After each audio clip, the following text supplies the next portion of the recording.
नमस्कार, कैसे हैं आप सब। और आप सबका स्वागत है किरण शिक्षार्थी मंच पर। हम देख रहे थे नामकरण की समस्या को, और जो नाम दिए गए हैं विद्वानों द्वारा आदिकाल को, उनका विश्लेषण हम कर रहे थे कि कौन सा नाम ज्यादा संगत है या किस प्रवृत्ति को देखकर किस विद्वान ने क्या नाम दिया है। तो जो नाम दिए हैं हम वो भी देख चुके हैं और इसी क्रम में उनका विश्लेषण हम कर चुके हैं। तो आज हम इसी क्रम में आगे बढ़ते हुए आज हम देखेंगे डॉक्टर रामकुमार वर्मा को। तो चलिए देख लेते हैं। और हाँ, एक बात और, अगर आपको मेरी वीडियो अच्छी लगती है तो प्लीज चैनल को सब्सक्राइब करें। मेरे मनोबल के लिए वीडियो को लाइक भी करें और अपनी प्रतिक्रिया देने के लिए आप कमेंट भी करें। तो चलिए अब आगे बढ़ते हैं। तो आज हम देखेंगे डॉक्टर रामकुमार वर्मा को। डॉक्टर रामकुमार वर्मा द्वारा प्रदत्त संधिकाल और चारणकाल नाम। डॉक्टर रामकुमार वर्मा ने हिंदी साहित्य के विकास के प्रथम चरण को दो खंडों में विभाजित किया है। एक तो है संधिकाल और दूसरा है चारणकाल। इन दो में इन्होंने आदिकाल को साहित्य के विकास के प्रथम चरण को विभाजित किया है। और अब देखते हैं आगे। संधिकाल से तात्पर्य एवं हिंदी के मिलन से है अपभ्रंश की अंतिम अवस्था एवं हिंदी का आरंभ। माने मिलन से तात्पर्य यह है कि उस समय में अपभ्रंश का अंतिम चरण चल रहा था और हिंदी का प्रारंभ हो रहा था। चारण काल कहने का तात्पर्य चारणों द्वारा रचित साहित्य से है। और यह जो नाम इन्होंने दिया है वो तर्क संगत महसूस नहीं होता है। तो वो क्यों नहीं होता है, तो आइए देख लेते हैं। यह नाम क्यों तर्क संगत नहीं नजर आता है, तो देख लेते हैं। नंबर 1 है, इन दो नामों से हिंदी भाषा के आरंभ का तो बोध होता है किंतु अन्य प्रवृत्तियों का बोध नहीं होता है। तो अब आगे हम देखेंगे आचार्य महावीर प्रसाद द्विवेदी को। तो आचार्य महावीर प्रसाद द्विवेदी द्वारा प्रदत्त जो नाम है वो है बीज वपन काल। हिंदी भाषा एवं साहित्य की आरंभिक अवस्था को देखते हुए आचार्य महावीर प्रसाद द्विवेदी ने हिंदी साहित्य के विकास के प्रथम चरण को बीज वपन काल कहा है। इस नाम से भाषा एवं साहित्य की आरंभिक अवस्था का बोध तो होता है किंतु इस नाम को अस्वीकार करने के संबंध में निम्नलिखित तर्क दिए जा सकते हैं। नंबर 1 है, इस नाम का साहित्य एवं भाषा के कच्चेपन का बोध होता है जबकि आदिकाल का साहित्य प्रौढ़ एवं विकसित है। नंबर 2 है, इस नाम से जन चेतना का बोध नहीं होता। तीसरा है, इस नाम से साहित्यिक प्रवृत्तियों का बोध भी नहीं होता है। और अब छठे नंबर पर देख लेते हैं राहुल साकृत्यानंद द्वारा दिया गया नाम। तो इन्होंने क्या नाम दिया है, इन्होंने दिया है सिद्ध सामंत काल। अब देख लेते हैं इसको भी कि इन्होंने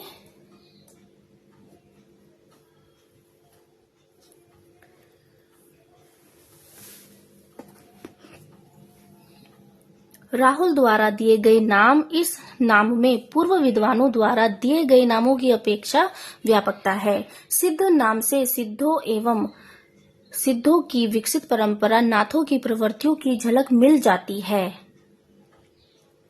तथा सामंत नाम से राजश्री में रचित साहित्य का भी बोध होता है। इस नामकरण के महत्व को रेखांकित करते हुए आचार्य हजारी प्रसाद द्विवेदी ने कहा है, विषय वस्तु की दृष्टि में देखिए, ये कथन है यहाँ से लेकर यहाँ तक, ये किसी भी परीक्षा में पूछा जा सकता है।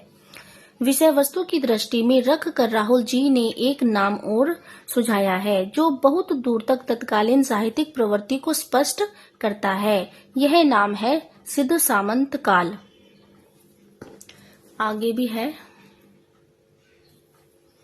किंतु इस नाम से रास साहित्य, खुसरो का मनोरंजन पूर्ण साहित्य, विद्यापति का श्रृंगारिक साहित्य उपेक्षित रह जाता है। अतः इस नाम को भी स्वीकार नहीं किया जा सकता है। अब आते हैं हजारी प्रसाद द्विवेदी। हजारी प्रसाद द्विवेदी ने कौन सा नाम दिया है, आदिकाल। हिंदी भाषा एवं साहित्य की आरंभिक अवस्था को ध्यान में रखते हुए एवं अपभ्रंश साहित्य से हिंदी साहित्य के अलगाव को दर्शाते हुए आचार्य हजारी प्रसाद द्विवेदी ने हिंदी साहित्य के विकास के प्रथम चरण को आदिकाल नाम से संबोधित करते हुए लिखा है। थोड़ा सा ऊपर कर लेते हैं। लिखा है, आदिकाल शब्द एक भ्रामक अवधारणा की सृष्टि करता है कि यह काल कोई आदिम मनोभावनापन परंपरा विनिर्मित मुक्त काव्य रूढ़ियों से अछूते साहित्य का काल है। यह ठीक नहीं है, क्योंकि यह काल बहुत अधिक परंपरा प्रेमी, रूढ़िग्रस्त, सजग और सचेत कवियों का काल रहा है। यदि इस असावधानी से सावधान रहा जाए तो आदिकाल नामकरण सर्वाधिक उपयुक्त है। आचार्य हजारी प्रसाद द्विवेदी द्वारा दिए गए इस नाम से सभी साहित्यिक प्रवृत्तियों की आरंभिक अवस्था का बोध होता है तथा कोई प्रवृत्ति उपेक्षित नहीं होती। अतः अधिकांश विद्वानों ने इस नाम को स्वीकार किया है और हजारी प्रसाद द्विवेदी द्वारा दिया गया आदिकाल ही सर्वमान्य मत है। और अब देख लेते हैं आदिकाल की युग पृष्ठभूमि कैसी थी, कि राजनीतिक परिस्थितियां कैसी थी, धार्मिक परिस्थितियां कैसी थी, साहित्यिक परिस्थितियां कैसी थी और सामाजिक परिस्थितियां कैसी थी। तो थोड़ा थोड़ा इनको भी हमें आदिकाल को समझने के लिए देखना पड़ेगा। तो चलिए शुरू करते हैं। तो पहले देख लेते हैं कि राजनीतिक परिस्थितियां कैसी थी आदि युग में, यानी आदिकाल में। राजनीतिक परिस्थितियां। भारतीय इतिहास का यह युग राजनीति की दृष्टि से अव्यवस्था, पराजय और गृह क्लेश का युग है। सम्राट हर्षवर्धन के निधन के पश्चात भारत से केंद्रीय शक्ति का ह्रास हो गया था। 10वीं शताब्दी के अंत में महमूद गजनी ने सोमनाथ के मंदिर को लूटा। दिल्ली में तुर्क सल्तनत स्थापित हो गई थी। मुस्लिम पताका प्राय सारे उत्तरी भारत में फहराने लगी थी। मुस्लिम पताका प्राय सारे उत्तरी भारत में फहराने लगी थी। हिंदुओं में संकुचित राष्ट्रीय भावना थी। वे अपने छोटे से क्षेत्र को ही राष्ट्र या देश समझते थे। राजा को सर्वोपरि सत्ता के रूप में समझा जाने लगा था। राजनीतिक दृष्टि से यह काल पतन का काल था।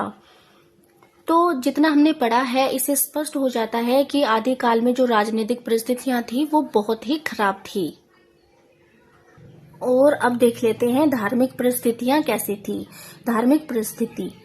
इस काल में वैदिक और पौराणिक धर्मों से विविध रूपों के साथ बौद्ध और जैन धर्म भी अपने वास्तविक आदर्शों से दूर हट गए। शंकराचार्य के प्रबल प्रहारों से बौद्ध धर्म में आघात पहुंचा। बौद्ध धर्म को आघात पहुंचा। बौद्ध धर्म ने मंत्रयान, वज्रयान, सहजयान आदि कई रूप धारण कर लिए। वामाचार पद्धति का प्रयोग होने लगा।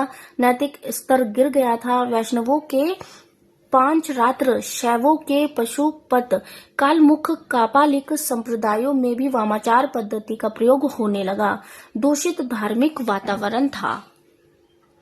तो जो हमारी धार्मिक परिस्थितियां थी उस समय पे वो भी अच्छी नहीं थी, वो भी बहुत खराब परिस्थिति चल रही थी उस समय पे।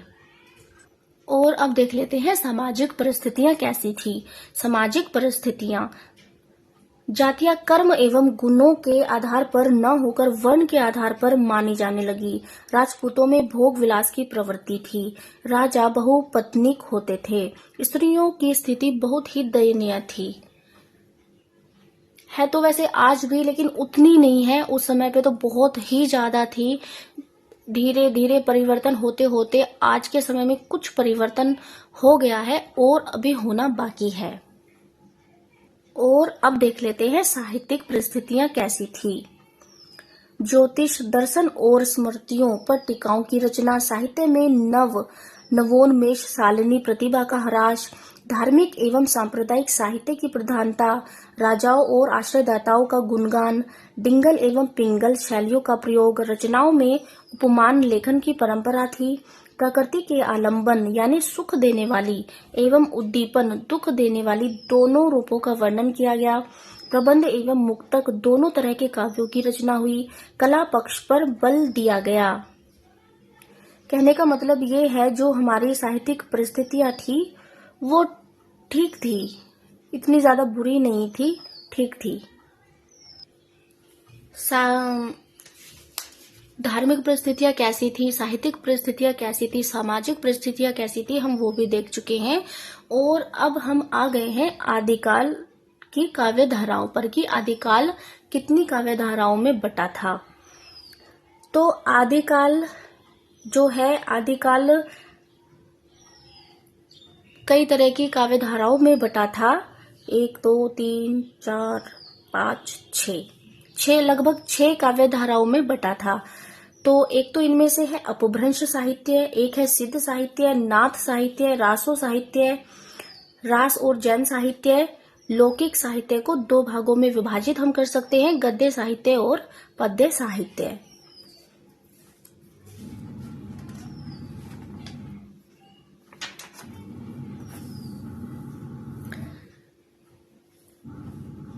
अपभ्रंश साहित्य, सिद्ध साहित्य, नाथ साहित्य, रासो साहित्य, रास जैन साहित्य।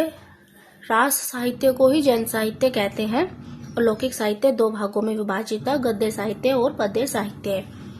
तो इस क्लास में इतना ही, और आगे की क्लास में हम देखेंगे आदिकाल के संबंध में आलोचकों के महत्वपूर्ण कथन हम देखेंगे, जो कि बहुत बहुत इम्पोर्टेंट है। इस क्लास में इतना ही, और आप कमेंट में अपनी प्रतिक्रिया जरूर दे सकते हैं, और आप लाइक भी करें और शेयर भी करें, और प्लीज मेरे चैनल को सब्सक्राइब भी करें। धन्यवाद।